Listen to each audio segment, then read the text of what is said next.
Thank you everyone for coming to meet the artists. And today we are going to have a presentation from Sabine. And Sabine, she's in Germany. So I'm very thankful. She was a part of the program. So take it away, Sabine. Hello, everybody. First of all, I am thankful that I was asked to be part of that program. But more on that a bit later, because if I start with how thankful I am for everything, I will not get to my presentation. So much to talk about and so much to be grateful about. So I will start. Can you see everything? Perfect. Yes, perfect. Hello. Perfect. Welcome to the meeting the mentee. My name is Sabine Tack, and this is a little speech about becoming an artist, because that really is what this whole journey was for me. First, a bit about me. That's me. Hello. I am a Middle Eastern expert by training. Let's use the word expert very loosely. I studied Islamic sciences, politics, as well as economics of the Middle East. And I studied Jewish studies, and I'm holding a master's in Jewish studies. So I did the whole shebang over there. But beside being in the academic field, and I worked in that field for years, I always had creative outlets in my life. As a little child, I was drawing and painting a lot until I got grades for it in school. I think that's where a lot of us lose our love for creativity. I danced a lot until I had a really bad accident when I was 16, and that was taken from me. I sang for many, many years in a really good choir until I lost my singing voice due to sickness.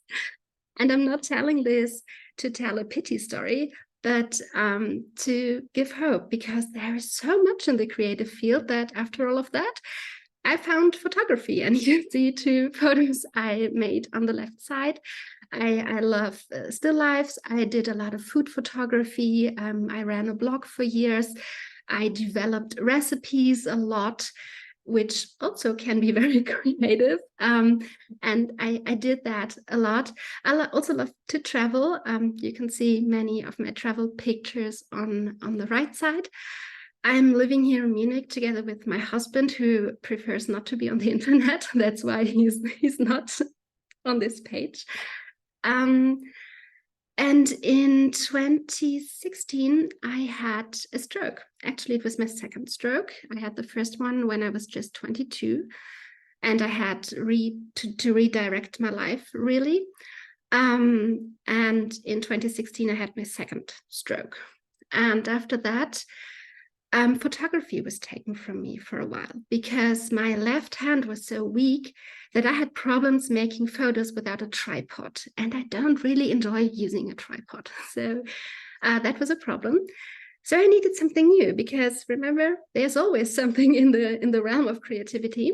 So I thought about, okay, what could I do? I wanted to learn something new. I had to relearn how to walk. So I wanted to keep my brain in that state of, constant learning. And I thought, okay, maybe I learn an instrument, maybe a ukulele. It sounded fun, and it's a small instrument. Or I start calligraphy. My husband voted for calligraphy right away. And he was like, oh, it's so easy. You just need a pen holder and a nib. Well, we all know that's not true. But in very early 2017, I started with calligraphy. And here are a few of my very humble beginnings, because I sucked at it. And I really didn't care that I sucked at it. I was fine with it. I had to do relearning how to walk, and you can only do so many hours of physiotherapy a day. So I had a lot of day left after that. Usually I trained for 2 hours, and I did that for 4 years every single day. So I had a lot of time left. I couldn't work because I suffer from severe neurofatigue. So there are really bad days, and there's nothing you can do about it. You have to suffer through it. So I thought, okay, that's fine. I never got good grades for handwriting in school, so I did not assume I could be good, but it was fun.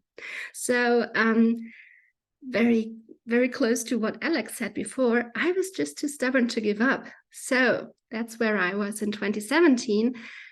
That's where I was in 2023. And when people see this and tell me, oh, you're so talented, I'm like, no, I was just too stubborn to give up. If you sit down every single day and you do it for a few hours a day, you get there. No matter where you start, you will get there. There's no way to avoid it, really. So that was where I was. I took up so many hands over the years. For the first 2.5 years, I really focused on copperplate. I wanted to have a good foundation, so I did nothing but copperplate. 4 to 6 hours a day. I did a lot because I really sucked in the beginning, you remember. But I also learned Spencerian, I learned Italian hand, I learned italic, Maderas, Roman capitals, Carolingian, foundational, uncial, pointed pen uncial, Art Deco variations, whatnot, whatever is out there, I picked it up. But I really found that I do not enjoy use a broad edge nib. This is a hard tool for my hand. Opposite to what Cosmos was saying, he just had his talk and was telling how much easier everything gets with the broad edge nib. For me, it's the opposite. My hand is not made for it. The pointed pen feels like a natural extension of my hand, and I love that. So that's where I was in 2023. But the whole time, with everything I did, I didn't feel like an artist. I truly did not. I was kind of hiding behind techniques, behind beautifully executed letter forms, and behind striving to perfect these letter forms. Because if you have this perfectionistic, streak in you, which I do, you only see your flaws. So whenever I see a piece that I did, when I see this piece, I see what I didn't do well in this piece. I see nothing but that. And in Germany, we have a distinct differentiation between art, which is Kunst, and Kunsthandwerk, which could be loosely translated to arts and crafts, which is somewhere in between art and crafts. But you need to master a technique or a craft to express yourself artistically. And that to me is calligraphy.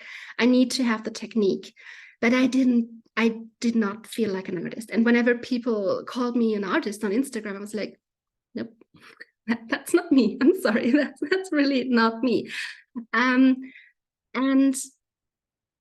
in the end of last year, last September, I caught COVID, and I'm still battling with long COVID because if your health is not the best, and I have also several chronic conditions, it is very likely you develop a long COVID. I knew that, and that's why I didn't want to catch it, but the virus was quicker than I. And I felt a bit stuck, and I was yearning for something, and I couldn't even put my finger on it. Was it what it was? But there was something. I was like, I want to evolve. Something should happen. And this is when our little magic fairy Dorothy came in, and she invited me to be part of this year's mentoring journey. First of all, I was a bit shocked because I saw who was part of it the last years, and I did not see myself in this line of great people. And I was unsure if I could fit, if I was good enough, if I had anything to offer. But I had made myself a promise for this year, and that was to say yes to every opportunity offering itself. So I pushed myself to say yes. And this is where the mentoring journey started. And by the way, before I go on into our journey, what you see here on this page too is a calligram. And this is an interesting point that I just found out recently. When people ask me, oh, but you did something completely different before, how do you like, do you feel it was a waste of time to go through university and to do all this study? And I said, no, because my brain is doing crazy crossovers. When I was doing my master's program in Jewish studies in our teeny tiny study room, because in our year we were 2 people, not many people do that master program. We had a picture from the synagogue in Prague. It was a piece that was written. It was just a poster of this piece from an exhibition years and years ago. It was a quote from the Torah, but it was a calligram. It was 2 lions that were looking at each other. And at one day when I was doing calligraphy, somehow these ballerinas started to sneak in. I never did calligrams before, but I enjoyed them so much. I love to do them. And it was only recently that I understood, oh, I saw a calligram for years, every single day.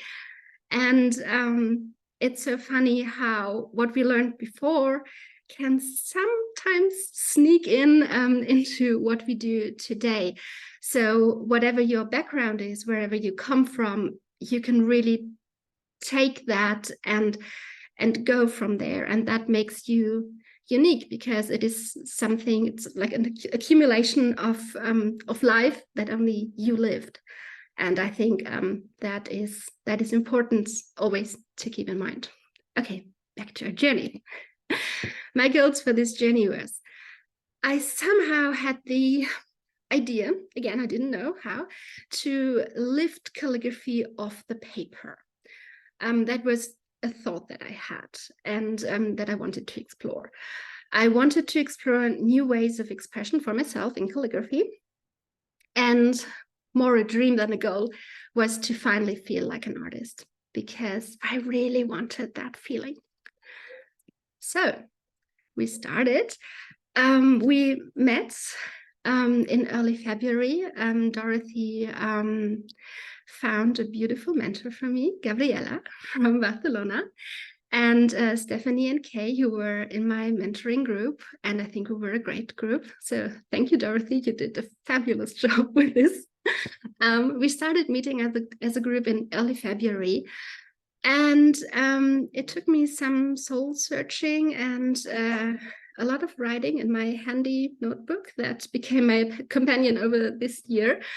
And then I started first experiments in March, and I did not put any limitations on myself in this phase of experimenting. I just wanted to see, okay, what can I do? So I was forming words out of folded paper paired with beads. It says nature, maybe you can read it, maybe you can't read it. And I liked this texture. I went on with this, but somehow liked it. So that was okay. I was dyeing lots of papers using various techniques, and I'm very sorry. I thought I took more pictures of me dyeing, but I know Stephanie has more pictures of that process. She will hold her Meet the Mentee on, I think, December 3rd. So if you're interested in that, check out what she will tell you. And I started folding paper. I went through stacks of paper. I was trying different techniques to fold. I tried different shapes. I had the rough idea of writing on a piece of paper and folding it afterwards. But of course, you have to start with the folding, because you have to understand that folding before you do anything else. And I was playing with shapes. I was playing with adding calligraphic marks and whatnot. So a wild mess in the beginning. That's what it was. I also made my own watercolor. That's something I developed over the years, because I wanted to add some, some metallics. I experimented with various layers of dye. I added calligraphic marks. I added simplified calligraphic hands. These are very, very simplified Roman capitals. And I started to combine calligraphic marks and dyed patterns, as you can see. And the picture you see on the bottom right actually is from a bit later, because there you can see the starting point of a hand that I was developing to be written with a balsa stick, which I used for one of my projects. But this is where I came from. I finally started to bring all the elements together. Dyed paper, paper folding, calligraphic marks, golden accents. Again, it was a huge mess, but I wanted to tie it together. And I did quite a few objects during this time. So if I'm looking around, I have them everywhere. And I have to find a place for them, because unlike Anne, I'm not willing to sacrifice my books for that. So I have to find a place for them. Another strand of experiments that I explored from very early on was cutting paper. Actually, the first thing I did was sewing paper, and I really didn't like it. I thought I would. Gabriella had great examples for me, great inspiration, and I hated it. It just wasn't for me. And after that, I was thinking, okay, how else can I work the paper? So I tried to do it with carving tools. Didn't like that either, because turns out I don't like to go through the paper, like completely through it. So I had another idea. What if I cut the paper, but only the first layers of the paper? Not cut through the paper, but cut in the paper and lift up the cuttings. So that was something I was experimenting with, because I thought, okay, maybe I can develop something like an alphabet, a hand that I can cut in the paper. I call them calligraphic cuttings, and they were a huge success for me. I can already say so much.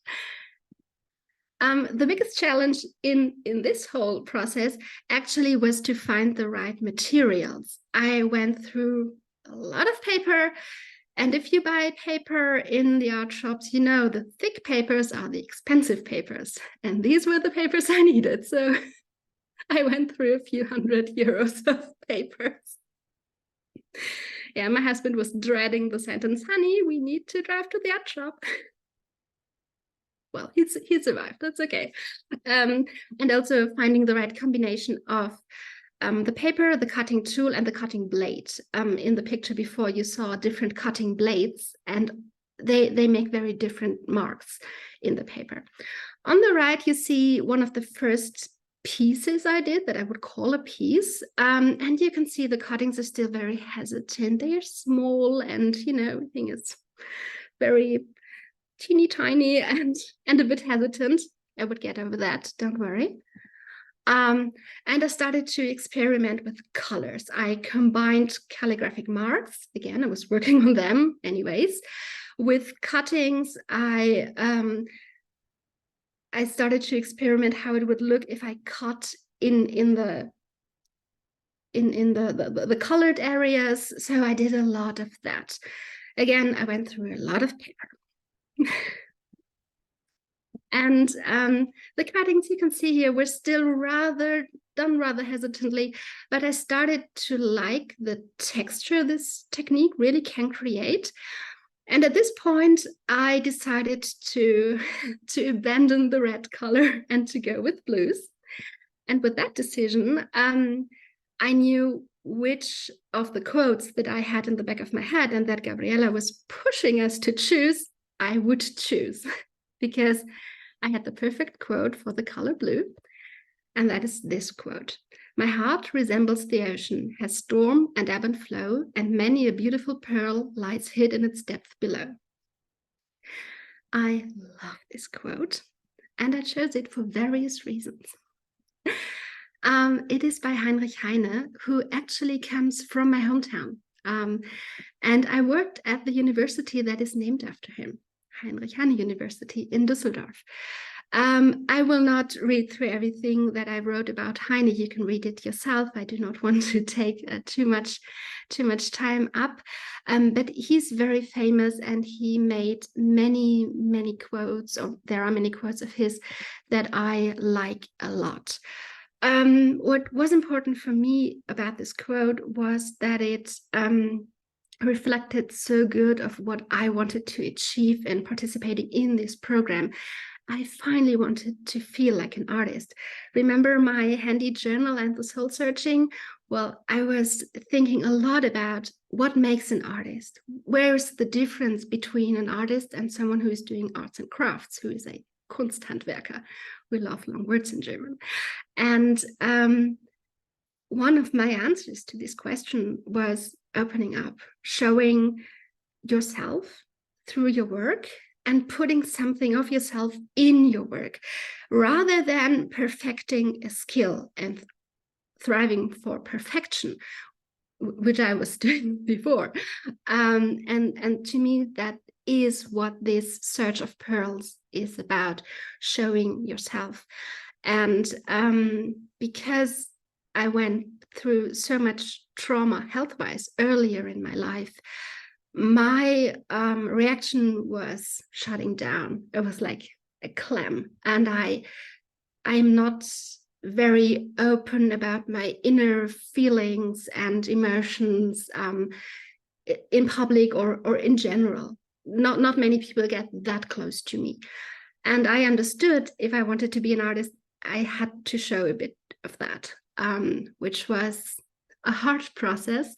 But I think a very rewarding one. And something else that came with this quote was the fact that with this thought of opening up, I was finally able to tie all my crazy experiments together, because I had the problem. I was thinking like, oh, what could I do as final products? I'm folding paper, I'm cutting paper, I'm dyeing paper, I'm doing so much with paper, but how can I do this in a cohesive way? And the idea of opening up really came in handy at this point, because all these techniques open up. If you have something that is folded, you can unfold it, you can open it up. Cutting into the paper is more radical, but it's also opening up. So that really tied it together for me beautifully, and I loved to work with that quote. Then it really became time to tie everything together and start creating seriously, because we were put on a tight schedule by Gabriella. She said, in August, you do your first project, and I want it to be finished for exhibition by the end of the month. In September, it's the 2nd. In October, it's the 3rd. And what might sound strict in the beginning, and we were like, whoops, can we do that? Was actually super helpful for us. We had a defined time frame for our projects. We had a starting point, we had an ending point, and we had the task to only focus on this one project at the time and not play with all the other ideas. And that was really helpful. So if you're ever in your life in the situation that you need to get a lot of things done, this is a way I can really recommend. And I'm so grateful to Gabriella to do this to us, because it was really helpful. Because at least I'm someone, I can be stuck in my experiments for probably 5 years and not get bored. But this way you don't produce anything. So in August, I worked on my first project. I decided to bring together dyed paper, making my watercolor, folding paper, calligraphic marks, calligraphy, cutouts, and bookbinding, so it wouldn't be boring. And I made a little book that is made of folded pages that unfold when you open them individually. So let's take a look inside. I made a little video for you. It's just 30 seconds. But I wanted to show you the pages. And there are calligraphic marks on the pages. There's also calligraphy written on the page, on some pages, on others it's not. Some things are hidden. because I was dyeing some papers more than just once. Here's a cutout in the middle. And this is the last page. And as you can see, I sneaked in a bit of pointed pen calligraphy because I could not resist. It's the only piece I did with pointed pen calligraphy. Nope, here we are. And this project really helped me a lot in this search of my very personal own pearls. I felt like opening up while working on this book. And to be very honest, I cried through this whole process. It was so hard for me, but it was so healing. We were talking about the healing powers of calligraphy before. And for me, this book was so healing. I will be very honest, I'm not sure if I like the result so much, but I love the process of doing it. And that's why it's so special to me. I really, really loved it. And at the end of this process, I was tired, but I also was ready for more.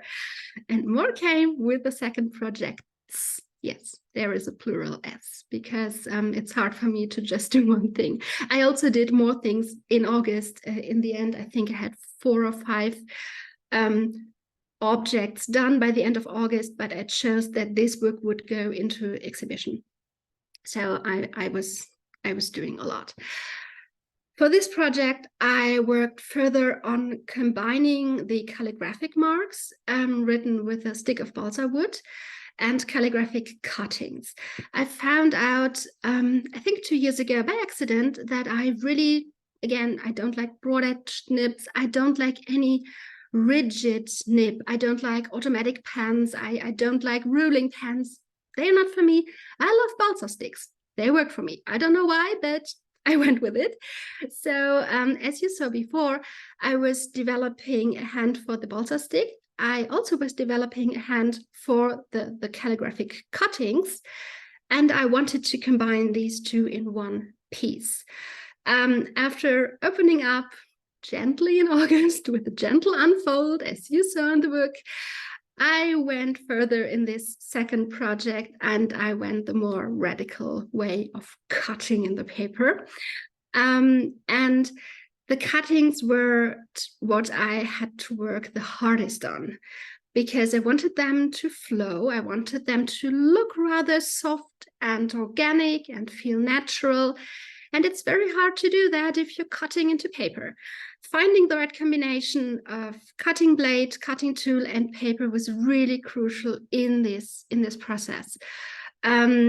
Because with different papers, you can do different things, but I will talk about that a tad bit later. So this is the first piece I did.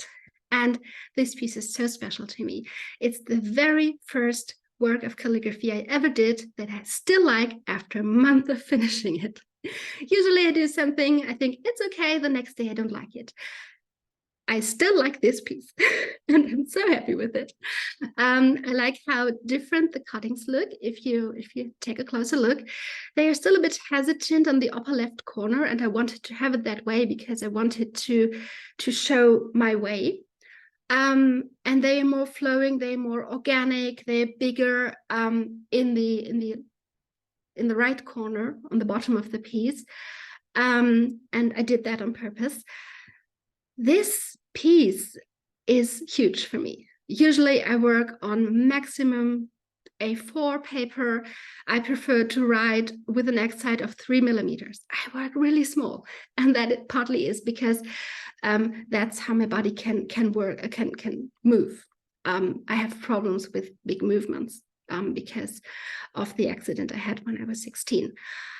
So this piece is huge, and the space of this that this piece is taking for me is a reflection of being more expressional, but also of opening up and of not being afraid to claim space in this world, because this piece is taking up space. And again, I still love it. I have a little video for you. It's not the best, but I wanted to show you what light and shadow do with these cuttings, because the piece looks very different when you turn it sideways, or when you when you look at it at a different angle. I had it here in my living room for the last 2 months, and every time I pass it, it looks different, which is so interesting to me. I love it.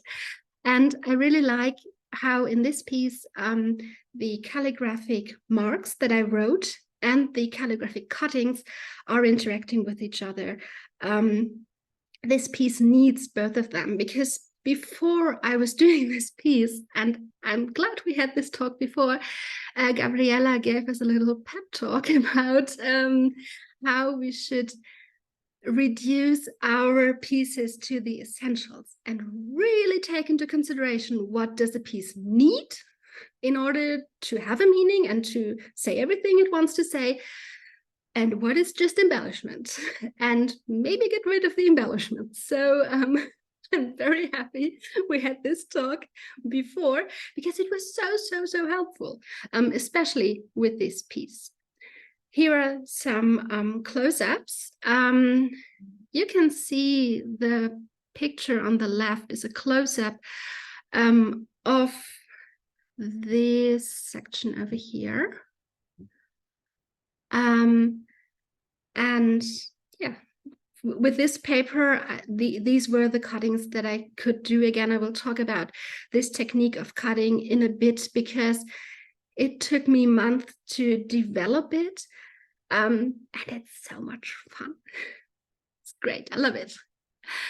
But I already told you, I didn't just do one piece. I finished a second one that I felt was good enough to be exhibited. The same technique was used, but I put even more emphasis on flowing cuts, which was possible with the paper I used. I used a different paper for this one. And this time, we do not have this interaction between the calligraphic marks and the calligraphic cuttings.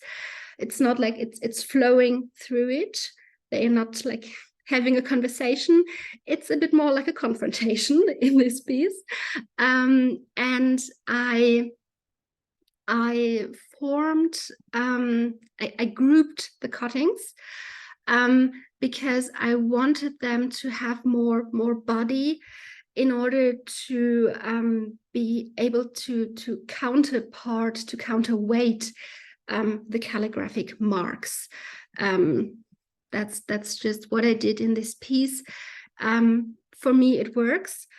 But you see the way you're putting everything on paper really gives a very different outcome in these pieces. And here I also made a little video for you, because why not?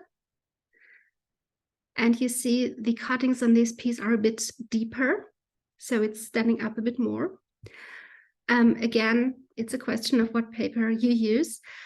And because this is a process I have never seen anywhere before, and I really developed myself, I want to talk about it a bit. It took me way more than half a year to get this technique somewhat right. I started to play with it in February, very early March, late February, something like that. And I really found that, I said it before, the combination of paper, cutting tool, and cutting blade is essential to the overall appearance of this piece. Every cutting tool and every paper requires different pressure while cutting, but also requires a different angle while cutting. And depending on the angle you cut, you can lift up more or less of the paper. So that is crucial to this process. And also according to the surface of the paper, whether it's hot presses, cold presses, rough and whatnot, the tool you have to choose will be different, and the outcome of your piece will be different. And different cuts will be possible or not. And that's really when all my experiments from earlier in this mentoring journey came in very handy. And I hinted at it. Yes, I went through a lot of paper figuring it all out. But thankfully, I could buy the big sheets. And if you're doing your experiments, you can do quite a few experiments on one huge sheet of paper. So that came in handy as well. It also takes a lot of consideration to plan how the finished piece should look like, where to place each element. And this step of planning really is crucial. The calligraphic marks, they have to work with the cuttings and vice versa, of course. Both are integral parts of the artwork, and hence they have, in my opinion, to interact in a meaningful way. And deciding which word from the chosen quote I wanted to emphasize by writing it was for me really the first step. Then I practiced on stacks of practicing sheets how these marks could look like, because once you write, you wrote it on the big piece, you wrote it, it's done. And after that, and after letting everything dry really well, don't ask me where I know that from, you can start cutting. And again, you have to take a scrap of the same paper and do your experiments. What cuts can I use? How can I do that? So it's a process. And frankly, when I was cutting the first pieces, and that's why the very first pieces when I was experimenting were so hesitant, I had to get rid of the thought that, oh my God, with every single cut, I can screw it up. I did a few times, but what helped me was it became like a mantra. It's just a piece of paper. You can start over anytime. Because like Anne said, when you did something wrong, there's no way back. It's done. So you either live with it and see if you can work around it, or you have to start all over again. And that's what I did a few times. It was okay. Sometimes we win, sometimes we learn, right? And then suddenly it was October. And with that came the time for my last project. I already had an idea for this project back in July. That was the first idea I had, and I knew this would be the project that would take the most time. I thought so. Didn't turn out it did, but that was my first thought. So I had planned it for October. And I revisited my original plans quite a few times, because my first idea was to make a book. This is not a book, because my idea really didn't work in a book. So I threw away that idea and that prototype that I did. And I looked around for something else. And again, Gabriella gave me or hinted me in the right direction. Really, she saved this project a lot. So this project is a little, whoopsie, I didn't want to go there, is a little theater box, if you want so. And my thought for this project was I wanted to have one project that brings all together. Dyeing paper, cutting paper, folding something. In the end, I didn't fold the paper. You will see in a second. Cutting in the paper, I wanted to do it all in one project. And I wanted to have something that has a certain depth to it. I knew that because, again, I wanted to create pieces that work 3D-ish. So that was my idea. And the result, again, was the box. You saw it laying down when you can stand it upright, and then it opens like that. And it's a little theater. It is revealing layered of cutout text that is layered. And the last layer is calligraphic cuttings. And I show you how it's opening up. It's like this. And you can already have a peek at the cuttings. And over here, we see them a bit better.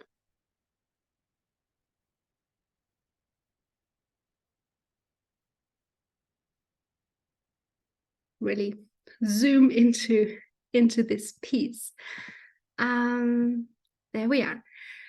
I started this one by designing and cutting the layers. How it works is you are writing a text in a way you like, and then you work with sheets of see-through vellum, and you're stacking them. And you're thinking about, okay, what do I need in which layer, and how can I reduce what I'm showing or putting on more. I had more in the background and less of the text in the foreground. So this is the first layer, this is the second, and this is the third layer that I built together. And the last layer was done on a really thick sheet of paper. I think it had like 70% cotton. I dyed it in layers because I didn't want it to be one flat surface. I wanted to hint at this idea of an ocean, so I wanted it to be a bit crazy. This took about a week to dry, and I will show you in a second what I did in that week because I had fun. And when it finally was dried, I was cutting my marks in that paper again, pairing them and grouping them. And after that, I built the box that you saw and its inner structure. And for this inner structure, I was folding paper again. And I assembled all the elements to finish this piece. Here you can see how it's built in the layers. And here you have another idea of how it looks when it's standing upright. As promised, while this paper was drying, I explored further ideas because I was bored. I had nothing to do, so why not do a bit more of experimenting? The cutouts of my pieces looked really interesting to me. They had so interesting shapes, and I was wondering if I could somehow combine them with my calligraphic cuttings. So what I did in this piece that did not end up in the exhibition because it didn't feel cohesive with the others, I did embossing in several layers. And after that, I added the calligraphic cuttings. And I'm including this here in this presentation because I want to emphasize that very often there are possibilities in our scraps and there's value in going one step further. And if you have this inkling idea of, I wonder what happens, just do it. Because if it's not good, it was a piece of paper and you can start over anytime, remember? No problem. I find this piece interesting because we have so different textures. Again, it didn't feel cohesive with the others. That's why it's not in the exhibition, but I really like it. And it might end up on a wall in my home. So please don't and never ever be afraid to experiment. Experimenting this year really brought me so much joy and it helped me so much. And I never would have thought of cutting calligraphic marks into paper and lifting it up, but I really like what I did there. So just experiment and have fun. And this is one of the things that I really value about this journey so much, was to have like the permission, officially the permission to play and to experiment and to take time for this playing and experimenting, and to not having the need to have a good result. Sewing paper really sucked for me. I didn't even take a photo of it. I didn't, but I never would have known if I wouldn't have tried. So do that.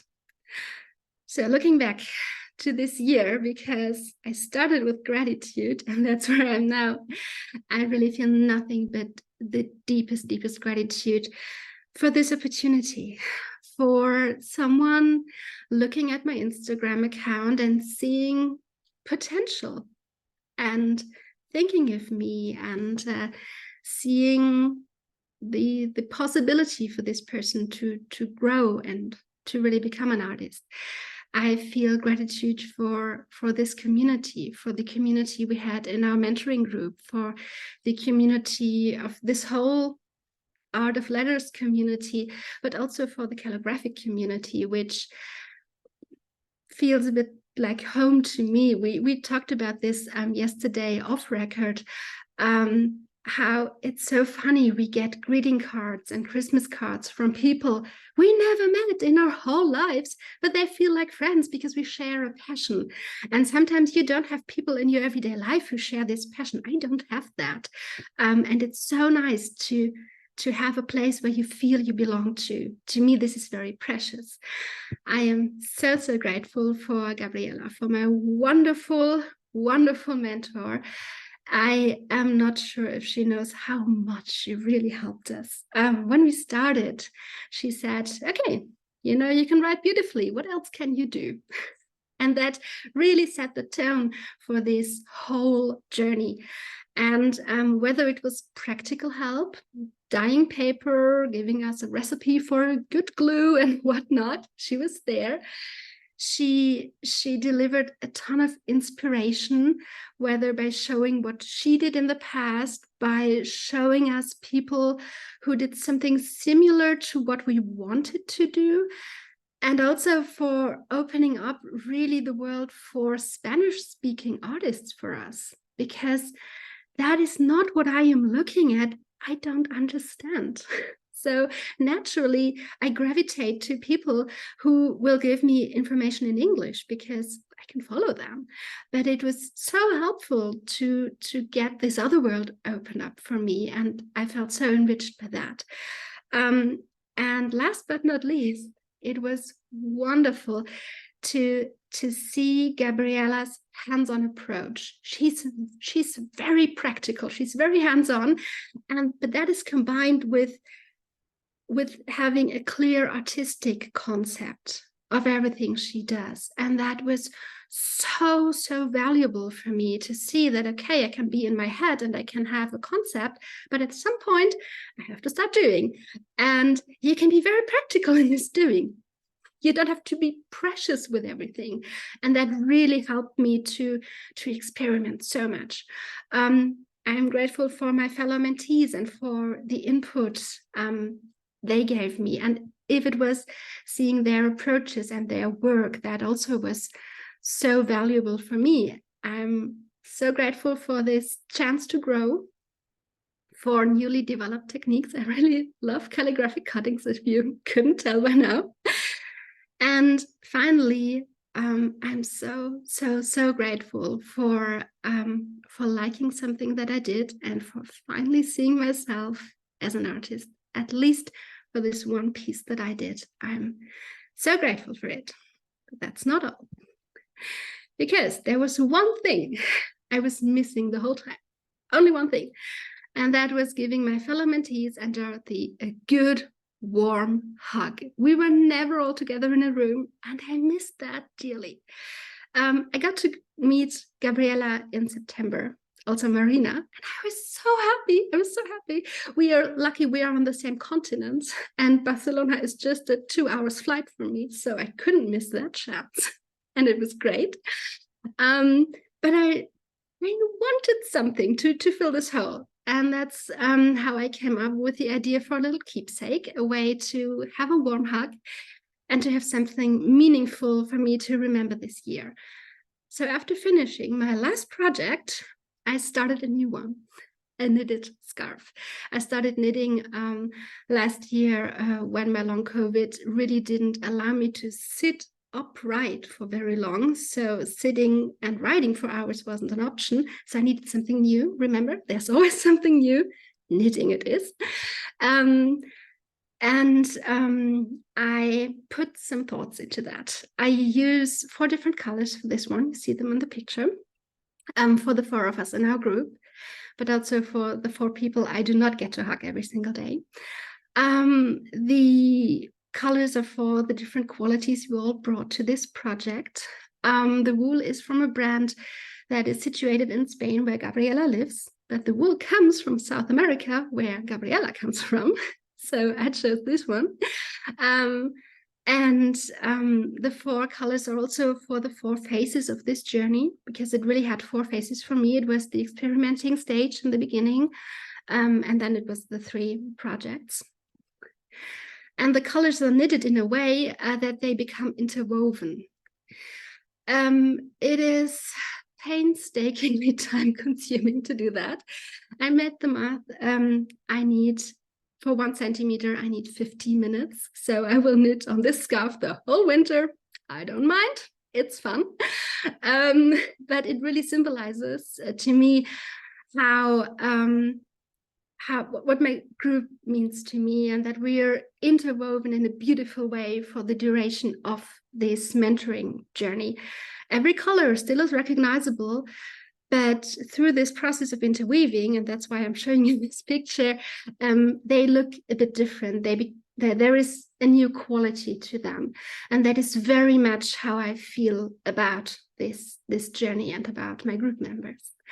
So knitting this piece really feels like a gift to me. It gives me time to reflect on what this opportunity meant for me, and it brought me so much, and how much I evolved. I will again forever be grateful for that. But it also gives me time, which is more important to me, to fondly think of the 4 women without whom this would have never been possible to me. So Gabriella, Kay, Stephanie, and Dorothy, thank you so much. Thank you from the bottom of my heart. I thank you while my hands are interweaving our creative threads. Thank you for following my travelogue about the most exciting journey I ever took from home. Oh, thank you, Sabina. That is so touching. Awesome. Gabriella, do you want to respond?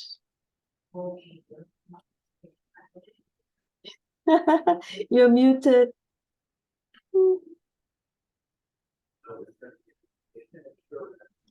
Sorry, I'm so proud of you, Sabine. Do you know? I can't speak. You've been wonderful. Thank you so much. I learned so much from you, and I don't even know if you know how generous you were with sharing everything.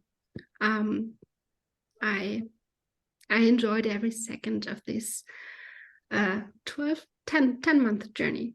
I think we had like 10 months together. And I have a friend in Barcelona now. Yes, I hope to see you soon. Thank you. I'm very proud of her work, and she became out of her zone. And she's very happy with her own work, so I'm happy too. Sorry. It's okay, Gabby.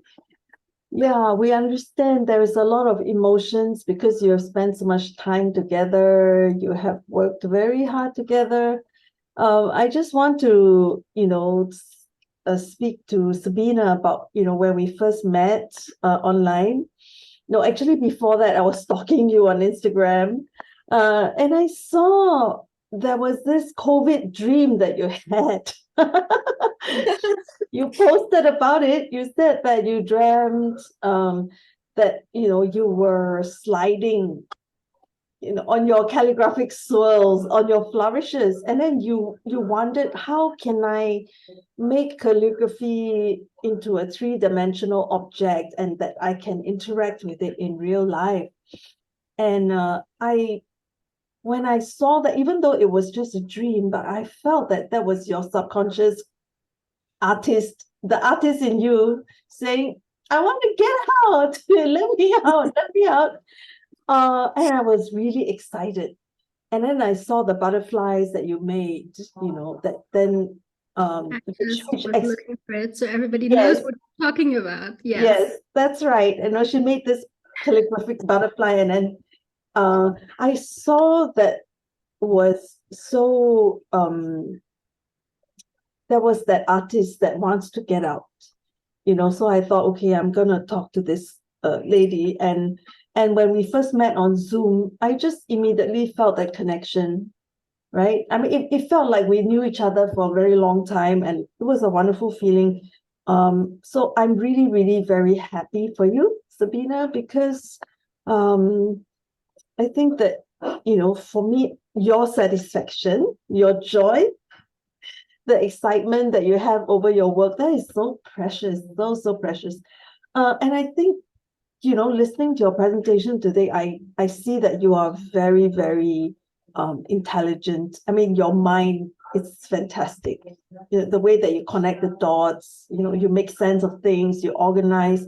And art for you is not just an emotive process, but you have such a trained mind, and it's very apparent that you are a clear thinker, and that brings so much clarity to your work. So I really am looking forward to seeing what comes next. Please don't stop producing art, and it only can get better from here, So yeah, I'm very happy for you. Yes. So much. Does Stephanie want to add anything? Because I can see that you're here. I will take myself out.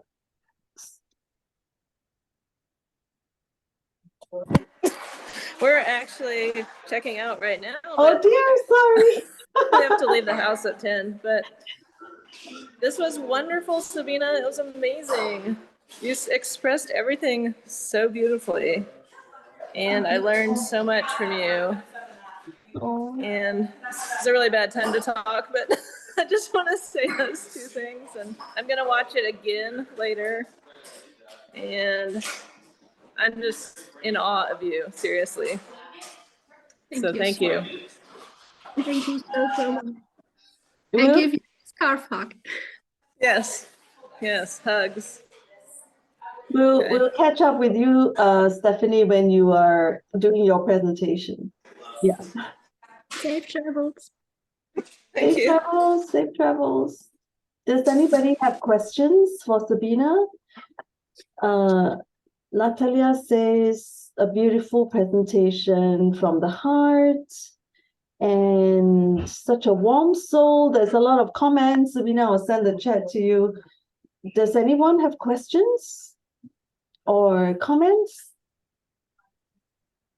to say?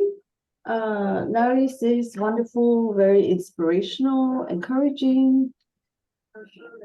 Yeah. So no questions? Okay, then I will stop the recording here.